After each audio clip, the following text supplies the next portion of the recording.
예, 안녕하십니까 할러님들, 강황국입니다. 네, 오늘은 황국사람 제4탄인데요. 네, 오늘은 그 김기원 대표님, 김기원 리치고 대표님을 모시도록 하겠습니다. 사실 저는 퀀트쟁이잖아요. 그래서 주식이나 투자는 퀀트로 하고 있는데 전 늘 궁금했죠. 이 퀀트가 부동산 시장에서도 먹힐 수 있는가? 네, 그거에 대해서 답변을 주시기 위해 김기원 대표님이 오셨습니다. 안녕하십니까? 네, 안녕하세요. 반갑습니다. 간단히 자기소개를 좀 부탁드리겠습니다. 네. 저는 이제 부동산에 대한 투자를 정말로 잘하고 싶었고요. 그래서 이거를 이제 데이터에서 좀 찾아보자. 그래서 2016년부터 이제 이런 빅데이터 시스템을 만들게 됐고, 그래서 이제 개인 투자를 해보니까 너무 좋고, 또 그래서 많은 분들이 이거 너무 좋은데 나도 좀 쓰게 해줬으면 좋겠다. 그래서 이제 데이터 노우즈라는 회사까지 이제 2019년 5월달에 창업을 하게 됐고요. 지금은 뭐 많은 금융권 또 부동산 관련해는 건설사들, 회사들도 많이 저희 시스템 사용을 하고 있고, 그래서 리치고 시스템 지금 서비스 하고 있는 데이터는 답을 알고 있다라는 의미의 데이터 노우즈의 대표하고 있습니다. 네, 반갑습니다. 반갑습니다. 네. 그러면은 지금 회사에서 이제 부동산 쪽도 이제 계량적으로 접근을 하시고 네. 주식 쪽도 이제 계량적으로 접근을 하시는 걸로 알고 있어요. 저기 네. 그 홍춘욱 박사님이 이제 그 주식 쪽 네. 대표로 제가 이제 이렇게 알고 있는데요. 근데 그러면은 그 이제 두 개를 다 하시는데 네. 어느 쪽이 퀀트적인 접근이 좀 더 유용하다고 보십니까? 이제 사실 이제 둘 다 퀀트적인 접근이 상당히 네. 이제 유용하다고 저는 보고 있는데, 네. 저는 이제 좀 부동산 쪽을 저는 팠잖아요. 네. 그래서 확률적으로 봤을 때 네. 부동산 시장이 이제 퀀트로 접근하기에 네. 훨씬 더 좋고 승률도 좋다. 아, 정말요? 네. 라고 이제 저는 말씀드릴 수 있을 것 같고요. 오, 네네. 네, 거기에 대한 이제 근거가 뭐가 있냐면, 예. 먼저 부동산과 이제 주식시장을 좀 비교를 해보면, 네. 경쟁자가 일단은 부동산은 내 주변에 평범한 사람들이에요. 그러니까 아파트 살 때 말씀하시는 거죠? 그렇죠. 네. 근데 주식 같은 경우는 전 세계 최고의 실력자들하고 싸워야 되잖아요. 물론 그렇죠? 최고의 바보들도 있습니다. 보면. 네. 그렇죠. 둘 다 있죠. 네. 네, 맞습니다. 그래서 이런 부분들, 그 다음에 부동산은 또 어떤 기본적으로 이제 거래에 대한 비용이 굉장히 세기 때문에 단타가 불가능합니다. 근데 이제 주식 같은 경우는 초단타도 가능하잖아요. 네.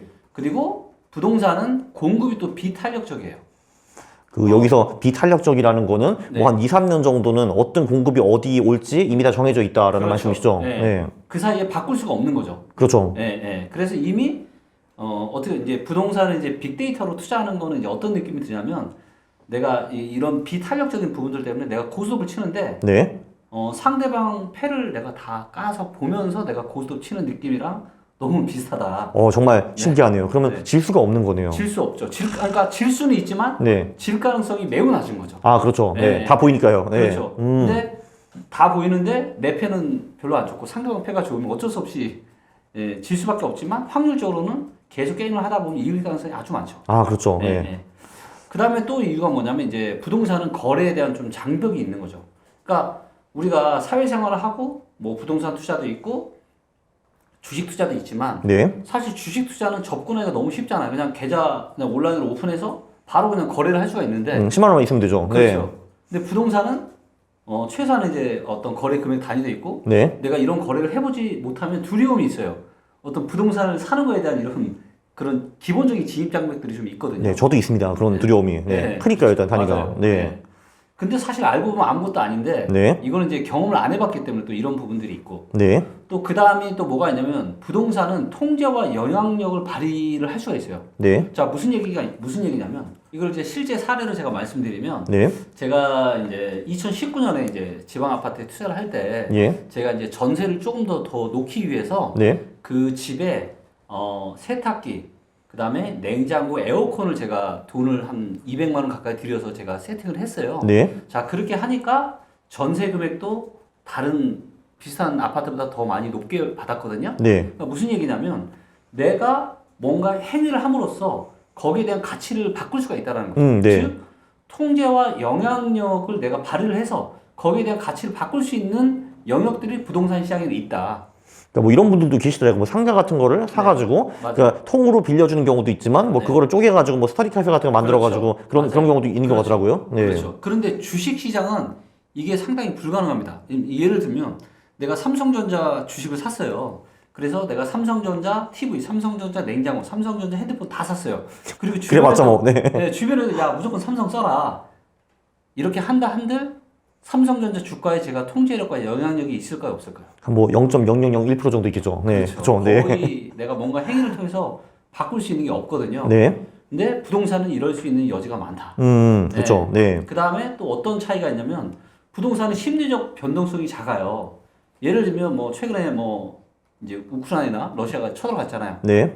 근데 금융시장에는 이런 것들이 바로바로 반영이 돼서 변동성이 굉장히 커지는 시장이 되잖아요. 네. 근데 이런 일들이 생겨도 부동산 시장에는 어때요? 거의 그렇죠. 아무 영향이 없죠. 네, 아무 영향이 네. 없거든요. 그래서 심리적 이런 변동성에 대한 차이도 또 있고, 그 다음에 어떤 주변에서 생기는 어떤 이벤트에 대한 이런 영향력도 부동산은 상당히 작다. 네. 그러다 보니까 부동산 시장은 어떻게 움직이냐면 주식시장 하락과 상승 계속 이렇게 엄청난 변동성을 가지고 반복을 한다면 네. 부동산 시장은요 굉장히 일관성이 있어요. 네. 그냥 오를 때는 쭉 오르고 내릴 때는 쭉 내립니다. 네. 그래서 펀트로 접근하기가 제가 경험해 본 바로는 훨씬 더 쉽고 용이하고 아주 정확하게 할 수가 있어요. 그럼 다시 요약을 하자면은 이 네. 부동산 시장이라는 게 주식시장보다 아무래도 예측도 조금 더 가능하고 그렇죠. 그리고 변수가 아무래도 주식시장보다는 네. 조금 더 적다. 그래서 이제 퀀트적으로 접근해가지고 맞춰보기 굉장히 좋고 승률도 주식보다 조금 더 높은 편이다. 이렇게 말할 수 있을까요? 됐죠? 조금 더 높은 정도가 아니고 제 개인적인 경험. 많이 높아요? 네. 엄청나게 높습니다. 네, 예.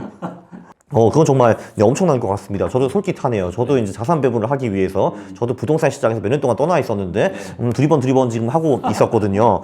네, 그래서 이제 총 2권의 책을 내셨죠. 2018년에 빅데이터 부동산 투자라는 책을 내셨고 3년 후에 2021년 빅데이터 부동산 투자 2021년 대전망을 내셨거든요. 일단 첫 번째 책부터 좀 얘기를 좀 해보겠습니다. 두 번째 책 얘기는 조금 나중에 하고요. 그래서 그 첫 번째 책에서 2018년에 오를 지역, 내릴 지역 이렇게 발표를 하셨어요. 특히 제가 알기로는 그때 서울 부동산이 저평가되어 있으니까 들어가라 이런 식으로 말씀하신 것 같은데 이제 거기 실제 성과는 어땠습니까? 왜냐면 지금 이제 그게 4년이나 시간이 흘렀잖아요. 그죠? 네. 자, 그러면 제가 실제로 이제 제 그 책에서 제 핵심 내용만 제가 말씀을 좀 드리도록 하겠고요. 그렇죠. 이거는 페이크가 될 수가 없는 게 18년 2월에 벌써 이 책이 나왔거든요. 프린트로. 누구나 볼 수 있어요. 네. 저도 이 책 있고 당연히. 네. 자, 대한민국에서 최초로 데이터에 근거해서 네. 17개 시도에 대한 네. 지역적 전망을 한 겁니다. 예. 그러니까 대부분은 그냥 서울이나 수도권 얘기만 하거든요. 네, 그죠? 근데 데이터가 가능한 거는 네. 지역마다 데이터가 다 다르니까 네. 그래서 이런 것들을 가지고 전망을 했던 거고요. 네. 여기 이제 노란색 지역이 있습니다. 여기가 대전, 서울, 전남이었어요. 그래서 노란색 지역은 왜 노란색으로 표시를 해놨냐면 네. 모든 데이터가 다 좋은 거예요. 네네. 예. 주식으로 따지면 뭐 퍼도 좋고 PBR도 좋고 PSR도 좋고 모든 게 다 좋은 거죠. 네, 그리고 뭐 성장성도 있고 뭐 등등. 네. 그래서 여기는 올라갈 수밖에 없다. 대전, 서울, 전남이요. 그렇죠. 네. 예. 그리고 반대로 빨간색 지역, 경남, 네. 경북, 부산, 울산, 제주도는 반대로 모든 데이터가 다 안 좋았고 그래서 떨어질 수밖에 없다. 네. 라고 전망을 했습니다. 이게 이제 2018년 2월에 말씀하신 거죠. 그렇죠. 네. 근데 이제 책을 2018년 2월 초에 출간이 됐으니까 네. 실제 데이터는 2017년 말의 데이터를 가지고 제가 썼던 거고요. 그렇죠. 네. 그리고 또 데이터로 부동산 시장을 전망하는 게 기간이 어느 정도가 가능하냐면 네. 짧게는 1년 반에서 2년 반 정도 가능합니다. 그러면은 2년 후에는 사실 새로운 책을 또 내야 되는 거죠. 그럼? 맞습니다. 네, 예. 네, 이게 그럴 수밖에 없는 이유는 뭐냐면 입주 물량 데이터가 굉장히 중요한데 네. 이 입주 물량 데이터를 정확하게 알 수 있는 게 대략 2년에서 2년 반 정도예요. 그렇죠. 네. 그러다 보니까 근데 데이터는 매일 계속 갱신이 되면서 향후 입주 물량 데이터나 또 현재 데이터가 계속 바뀌기 때문에 한 뭐 짧은 1년 반, 길면 2년 반 정도를 주기로 해서 계속 이제 그때그때 전망을 또 바꿔가면서 이렇게 해야 되는 거죠. 그렇다면 뭐 예를 들면은 강남에 이제 새로운 아파트를 만들겠다라고 하면은 이제 그게 입주되는 게 보통 2년에서 2년 반 후라는 말씀이시죠. 그렇죠. 네. 그게 대략 한 2년 반에서 3년 정도 후에 입주가 되는 네. 거거든요. 예. 네. 그래서 예를 들면 우리가 3, 4년 후에 있는 입주 물량은 사실 지금은 알기가 좀 어렵다라는 거죠. 그죠? 맞습니다. 네, 예. 네. 자, 이렇게 해서 전망을 했는데 제 첫 번째 책에서 올라간다로 한 데는 다 올라갔고요. 그러니까 요거요? 네, 여기 보시면 서울이 가장 많이 올랐죠. 그죠? 경기, 네. 그다음에 전남. 전남 이렇게 이제 어디 갔죠? 전남 여기 대전. 네, 네, 그 위에 있고요. 네. 자, 그리고 떨어진다고 한대. 경남, 경북, 부산 여기 요 5군데는 보시면 아시겠지만 또 오, 다 밑에 있네요. 네, 네. 예, 다 네. 마이너스가 났습니다. 오, 네. 그리고 요 하얀색 지역은 뭐냐면 네. 좋은 데이터와 안 좋은 데이터가 섞여 있는 거예요. 중립. 예. 그렇죠. 네. 어정쩡한 거예요. 어정쩡. 예. 하지만 그러함에도 불구하고 네. 제가 이렇게 전망을 써놨죠. 강원도 같은 경우는 대다수의 데이터를 양호한 편이지만, 예. 입주 물량이 너무 많다. 네. 그래서 약세가 예상이 된다. 네. 근데 실제로 강원도는 떨어졌네요. 네, 예. 떨어졌고요. 오, 야, 예. 네. 근데 경기는, 예, 경기는 저평가되었으나 입주 물량이 많다. 너무 많아서 지역별로 양극화 현상이 심할 거다. 네. 경기 올랐네요. 그죠? 네, 올랐죠. 오, 네. 네. 그래서 또 대구 같은 경우는 고평가 지역이나 입주물량이 계속 줄어들어서 완만한 우상이 예상된다. 대구 올랐네. 예. 네.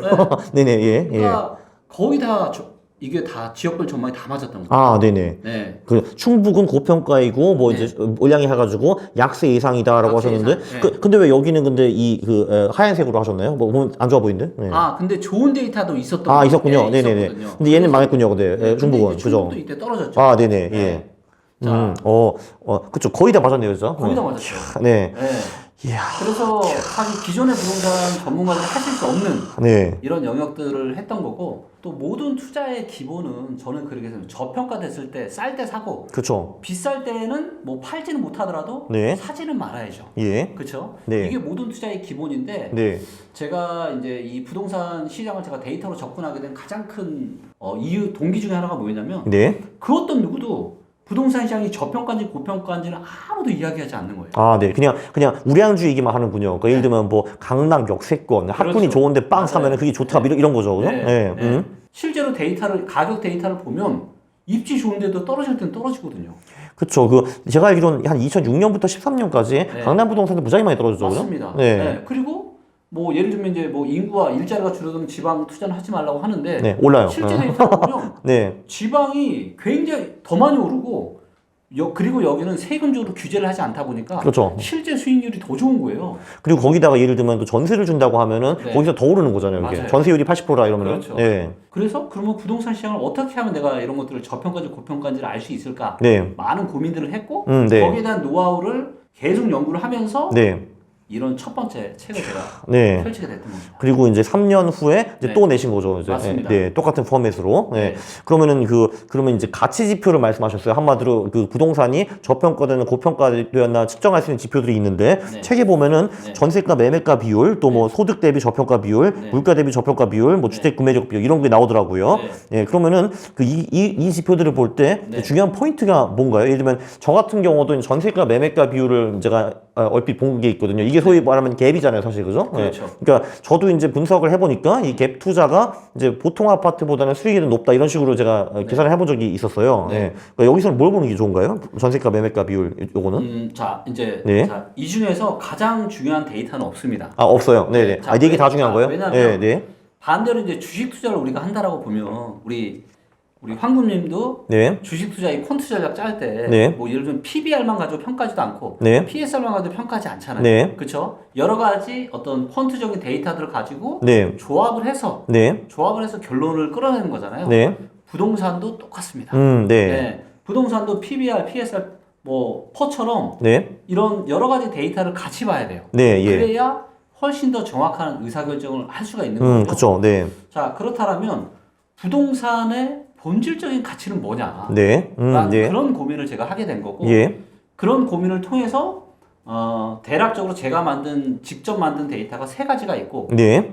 그다음에 공식적으로 이제 통계 데이터 발표되는 데이터가 또 있는데 네. 첫 번째가 뭐냐면 첫 번째 기준을 전세로 한 거예요. 전세. 네. 왜냐면 전세는 투자 목적이 1도 없죠. 네. 그쵸. 그렇죠? 네. 내가 뭐 전세 5억 냈으면 5억 갖다가 그대로 다시 5억 받는 거니까 네. 투자 목적이 1도 없거든요. 네. 그래서 실제 수요가 움직이는 만큼 수요에 따라서 전세 가격이 형성이 된다. 네. 그래서 투자 목적이 없기 때문에 전세 가격이 상승하는 거를 본질적인 가치로 본 거예요. 거주 가치라고 볼 수 있죠. 그죠? 그렇죠. 네. 거주 가치. 네. 그 전세 5억이라는 게. 그렇죠. 네. 자, 그런데 투자는 매매가에는 투자나 투기의 개념이 들어가죠. 네. 그쵸. 그래서 예를 들면 전세가가 이만큼 올랐는데 네. 매매가가 이만큼 전세 가격만큼 오른 거는 뭐예요?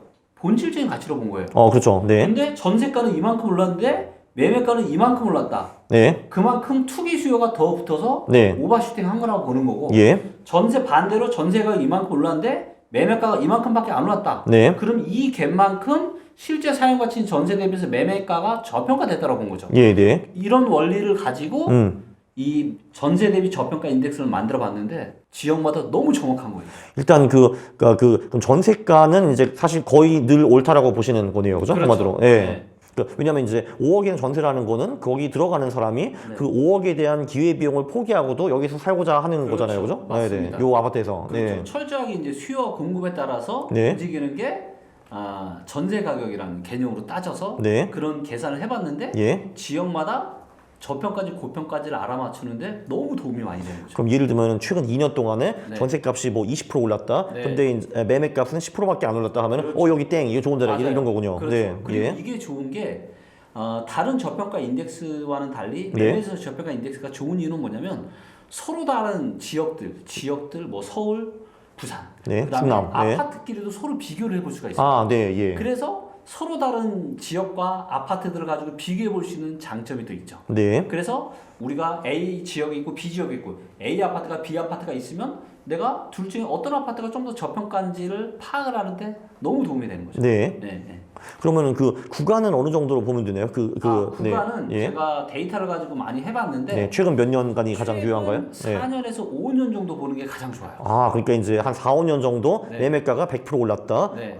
전세가가 100% 올랐다. 매매가 50%밖에 안 올랐다. 그렇죠. 여기다 이런 거죠. 맞습니다. 네. 네. 예. 네. 4, 5년이네요. 그러니까 네. 1, 2년은 노이즈가 좀 많은 것 같고, 1, 네. 2년은 4, 너무 5년이. 짧아서 네. 네, 그걸로 보는 거는 좀 한계가 많고요.